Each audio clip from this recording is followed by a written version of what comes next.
بیٹھا ہوں مجھے آپ نہ سکھائیں. میں جڑ کو بھی جانتا ہوں, میں عرض کر رہا ہوں, میں جڑ کو بھی جانتا ہوں, میں شاخوں کو بھی جانتا ہوں. اسی لیے آپ جہاں پر غلط بات کریں گے میں نقب میں نے تو ابھی تو ان کو ابھی میرا کیس بھی نہیں سمجھ آیا عام بندے کو. سر میں نے کیس سمجھ لیا. ریلی تو مجھے ان کو تو سمجھانے دیں. چلے ہمیں سمجھ لینے دیں. جہاں پہ غلطی ہوگی آپ بیان کریں, آپ موٹیویشنل اسپیکر ہیں, آپ بولیں, لیکن جہاں پر آپ غلطی کریں گے وہاں پہ. میں موٹیویشنل اسپیکر ہوں اور بیان آپ کا جاری ہے. تو بیان میرا اس لیے جاری ہے نا, آپ غلط کر رہے ہیں. مفتی صاحب جہاں پر غلطی آپ کے خیال میں ہوگی, جہاں پہ غلطی ہوئی میں نے بات کی, ابھی تک نا جس بندے نے بھی یہ پروگرام دیکھنے میں ان کو سمجھ نہیں آیا میرا کیس, کیونکہ آپ جیسے ہی میں کیس پریزنٹ کرنے لگتا ہوں آپ چھلانگ لگاتے ہیں. آپ کیس پریزنٹ کریں, مفتی صاحب کیس پریزنٹ کر لینے دیں نا, آپ کے پاس بھی تو بال آنا ہی ہے نا جی. کیس پیش کریں ساحل صاحب. اب ہمارے یہاں مسئلہ یہ ہے نہیں, سن لیں گے ساحل صاحب. ہمارے یہاں آپ کا نام کیا ہے, ان کا نام کیا ہے؟ مفتی سخاوت منیر. سخاوت صاحب پہلے نہیں ہے پتہ ہے, اور نہ ہی آخری ہیں. یہ مولویوں نے نا پورا کا پورا نا ایک پورا یہ سیٹ اپ ایسا بنا لیا ہوا ہے کہ اگر کوئی آپ کی طرح کا رول نہ ادا کرے تو اسلام کی خدمت نہیں کر رہا. آپ اپنے اس رول میں, آپ اپنے اس رول میں فکر نہیں کریں. آپ پتہ کیا, ہم سب, آپ اتنی خوبصورت مثال ہے نا ایک کلاسیکل مولوی کی پاکستان میں, اتنی خوبصورت مثال ہے آپ کہ ہر انسان اکتا گیا اس وجہ سے. کیونکہ یہ صرف اور صرف کبر کی نشانی ہے کہ اگلے بندے کی بات نہ سنی جائے. یہ صرف کبر کی نشانی ہے کہ بات کاٹ کے یہ بتایا جائے کہ تم غلط. آپ کو کبر کی تعریف ہی نہیں آتی, آپ تعریف ہی غلط کر رہے ہیں اس کی. اب دیکھیں آپ نے میرے پہ لقب لگائی. بھائی ایک بندہ غلط بات کر رہا ہے, ایک بندہ غلط بات کر رہا ہے, اس کی بات کو سننا کیا یہ کبر ہے؟ پوری بات سننے کے بعد کرنا کبر نہیں, وہ غلط بیانی ہے. کہ جو بندہ کسی غلط بات کو تسلیم کر لے اور کہے جی ٹھیک ہے بولتا ہے. سر آپ کا تو کام تھا جنازہ پڑھانا, اب یہاں پہ مجھے بتائیں. میں بتاتا ہوں, میں نے کہا ہے معاشرے نہیں ذمہ داری. آپ کو کیوں نہیں سمجھ آتی جناب؟ تو آپ نے واپس کیوں نہیں لی اپنی ذمہ داری؟ میں واپس لی ہے نا, اس لیے میڈیا پہ بیٹھا ہوں, اس لیے میں کام کر رہا ہوں, میں مطلب تبلیغ کر رہا ہوں, میں تحریر کر رہا ہوں, میں تقریر کر رہا ہوں. الحمدللہ میرے اوپر اتنی ذمہ داری ہیں, میں تو بس ایسے ہی تو نہیں پروگرام میں بیٹھ گیا نا. بس ٹھیک ہے, اب ایسا کریں, اب فلسفے میں بھی جو تحریفیں ہوئی ہوئی ہیں وہ درست کرنے سے سٹارٹ کریں. کوشش کر رہے ہیں انشاءاللہ ہو جائے. نہیں, اسلام کے فلسفے میں جو مولوی صاحب نے علماء نے تعریف کی ہوئی ہے اور قابض کر دیا ہمیں کہ اسلام صرف نواز شریف کی تباہ کرنے کا نام ہے. میں نے تو یہ نہیں کہا نا, آپ نے نہیں کہا پڑھیں کتابیں, ٹھیک ہے. آپ میری بات کریں. میں آپ کی نہیں, میں مدرسے کی بات کر رہا ہوں. آپ کیوں بات کروں گا, میں ذاتیات پہ تھوڑی. میں حافظ صاحب ایک پوائنٹ یہاں پر ایڈ کر کے نا تو پھر آگے بات چلاتا ہوں. آپ جب بھی بات کریں نا, آپ یہ کہیں کہ ہر طبقے کے اندر اچھے لوگ بھی ہوتے ہیں, ہر طبقے اچھا برا کچھ نہیں ہوتا سر, صحیح غلط کی بات ہوتی ہے. اب سن لیں میری بات, آپ اپنے فلسفے پہ خلاف چل رہے ہیں, میری بات کمپلیٹ. صحیح اور غلط کا صیغہ استعمال کریں, میری بات سن لیں نا. اب کیسا لگتا ہے بات کرتے تو, ہر طبقے کے اندر ہر دوائی نا ہضم نہیں ہوتی کسی سے, بس یہ بتانا. چلو آپ تو ہضم کر لیں نا. جی میں کر لیتا ہوں, آپ بیان جاری رکھیں, آپ ہی ہضم کر لیں. بیان جاری رکھیں. ہر طبقے کے اندر اچھے لوگ بھی ہوتے ہیں, برے لوگ بھی ہوتے ہیں.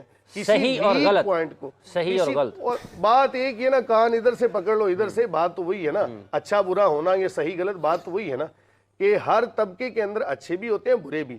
لیکن ہمارے ہاں پتہ نہیں کیا مسئلہ ہے, ہمیں وہ جو ویک پوائنٹ ہے نا وہ نظر آتا ہے. ہماری مثال آج ایسی بن چکی ہے کہ ہم وہ اس مکھی کی طرح ہو چکے ہیں, کسی بندے کا ویک پوائنٹ دیکھا ڈائریکٹ جا کے وہاں پر بیٹھے, جناب یہاں پر غلطی ہے. آپ کو وہ نظر نہیں آتا کہ جو ہزاروں لاکھوں کی تعداد میں جو حفاظ ہیں قرآن پڑھ رہے ہیں, جو ہزاروں لاکھوں کی تعداد میں علماء نے تحریریں کی ہیں, جو تقریریں کی ہیں, جو انہوں نے ایجادات کی ہیں. یہ جابر بن حیان کون تھا, یہ کہاں سے نکلا, مدارس سے نکلا. آگے ہم نے اس کو ڈیوائیڈ کر لیا جب سے پاکستان بنا. ہمیں تو آج تک یہ سمجھ نہیں آ رہی کہ ہم میں سے کس بندے کی ذمہ داری ہے کیا. جس کو جو ذمہ داری ملتی ہے وہ اس کو پورا کر لیتا ہے. تو خدا را آپ ویک پوائنٹ کو چھوڑیں, کبھی پازیٹیو پوائنٹ کو بھی دیکھیں کہ کسی بندے کا جو اچھا کام ہے اس کو بھی ہم سراہ لیا کریں. اب آپ بات کریں گے نا سر, یہ والی کہانیوں میں نا آپ کو ہم نہیں آنے والی, بتاتا ہوں کیوں. آپ کو نا ہزاروں لاکھوں حفاظ نظر آ رہے ہیں, کروڑوں 25 کروڑ غلام کیوں نہیں نظر آ رہے, ان میں حفاظ شامل ہیں. وہ ایک گھوڑے کے غلام ہیں, پتہ کیوں؟ کیونکہ ہمارے اسلام کے فلسفے میں آپ لوگوں نے 2 نمبری کرنے کو اسلام بنا دیا کہ نہیں اس کا یہ جب بھی تم سیاست میں داخل ہوگے تم اسلام سے خارج ہو جاؤ گے. سر ہم سیاست میں داخل ہیں, سن لیں آپ نہیں سن سکتے مفتی صاحب. ساحل صاحب میرا خیال ہے آپ کے ساتھ میرا ایک 1-on-1 سیشن ہوگا, میں دیکھوں گا یہ بچپن سے آپ کی عادت ہے یا مسجد نے دی آپ کو؟ میری بچپن سے عادت ہے, جب غلط بولیں گے تو میں بولوں گا. مفتی صاحب ان کو بات مکمل کر لینے دیں, یہ بچپن سے عادت میں شامل ہے. ساحل صاحب کو بات مکمل کر لینے دیں. آپ کو کسی مولوی صاحب نے بتایا تھا کہ اللہ نے 2 کان کس لیے دیے ہیں؟ مجھے پتا ہے کان کس لیے تو ہیں پھر اور سننا بھی تو آنکھیں صحیح نا۔ کان اس لیے ہے کہ اچھی بات کو سنو، غلط بات ہو تو اللہ نے زبان بھی دی ہے بولنے کے لیے کہ اس کا تدارک کرو۔ اچھا اچھا، جب آپ غلط بولیں گے تو وہاں پہ تدارک ہوگا۔ آپ صحیح بات کریں، میں خاموشی سے سنتا ہوں، بولیں آپ۔ آپ کی مرضی کی بات کروں تو آپ نہیں، سنیں میری گے؟ مرضی کی نہیں، جو اسلام کے معیار کے اوپر پوری اترتی ہے ویسی بات کریں، میں سنتا ہوں بالکل۔ اسلام کا معیار کیا ہے ساحل صاحب؟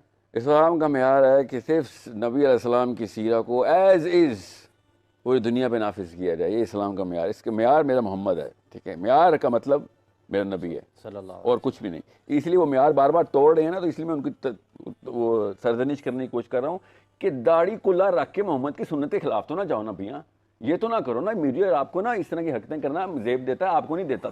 سنیں اب بات ان سے ہو رہی ہے، معیار کیا ہے؟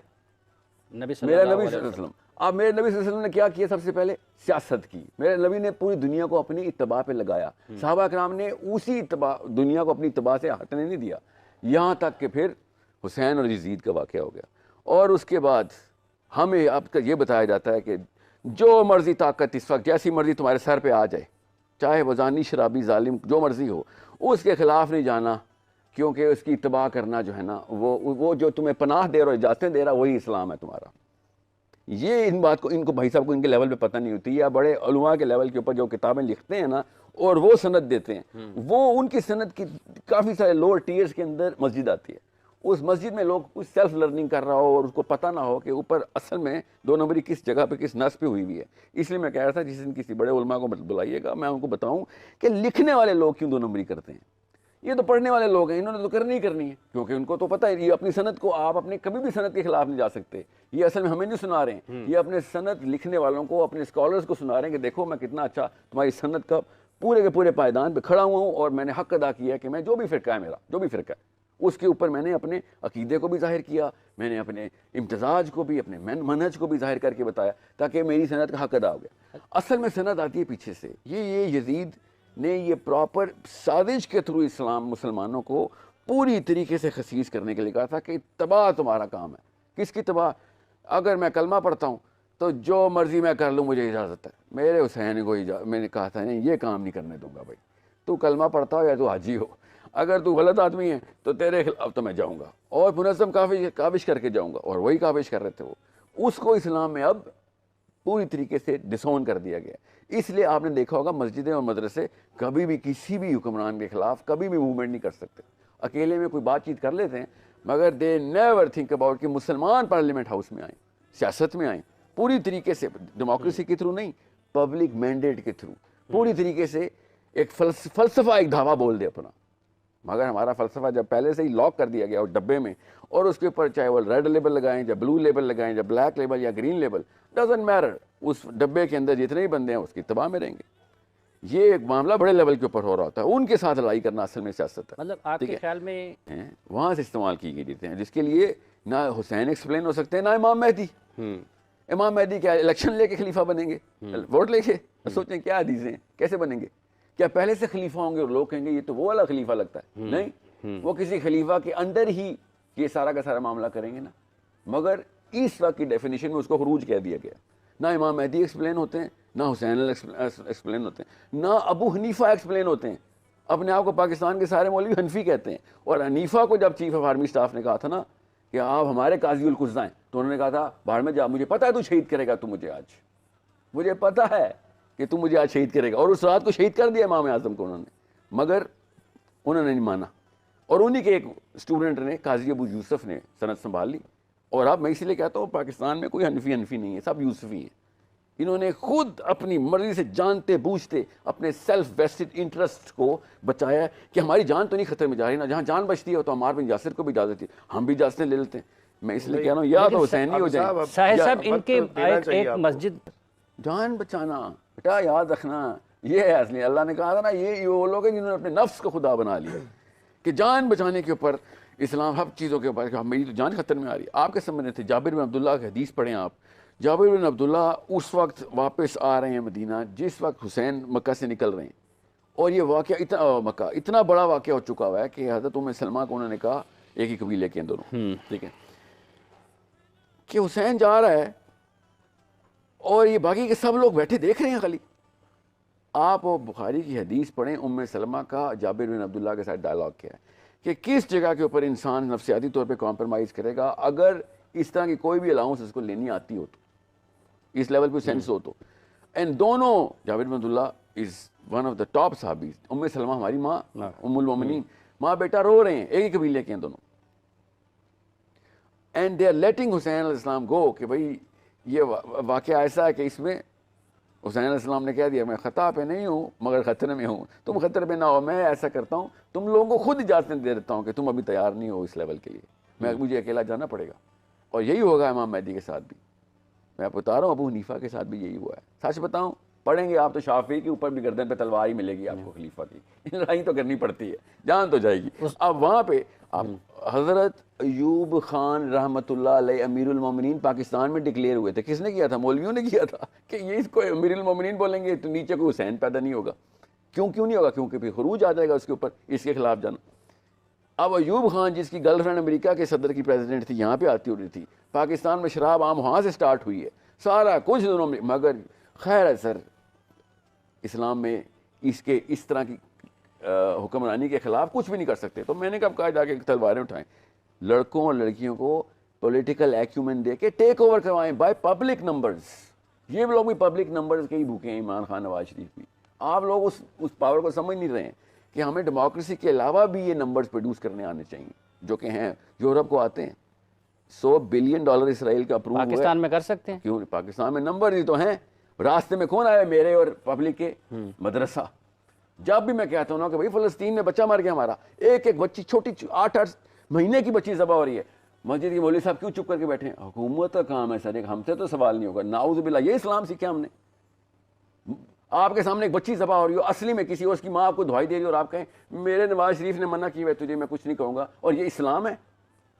آپ لوگوں کو یہ اسلام پہنچا ہے کہ ہاں جی یہی پہنچا ہے, اس لیے مدرسہ ڈاؤن ہوا ہے, اس لیے کوئی عزت نہیں کرتا. 7 اکتوبر کے بعد تو کسی عالم کو میرے سامنے بیٹھنے کی ضرورت نہیں ہونی چاہیے, کیونکہ یہ سوال میں کرتا ہوں کہ فلسطین کی بچی کے پیچھے آپ لوگوں نے پوری کی پوری حکومت کو گردن سے پکڑ کے فلسطین کیوں نہیں بھیجا؟ آپ کے پاس تو مسجدیں تھیں, لاکھوں میں مسجد تھی, مگر آپ کے پاس پتہ کیا تھا؟ آپ کے پاس وہ فتویٰ تھا کہ نہیں, ان لوگوں کے خلاف میں نے بات نہیں کرنی.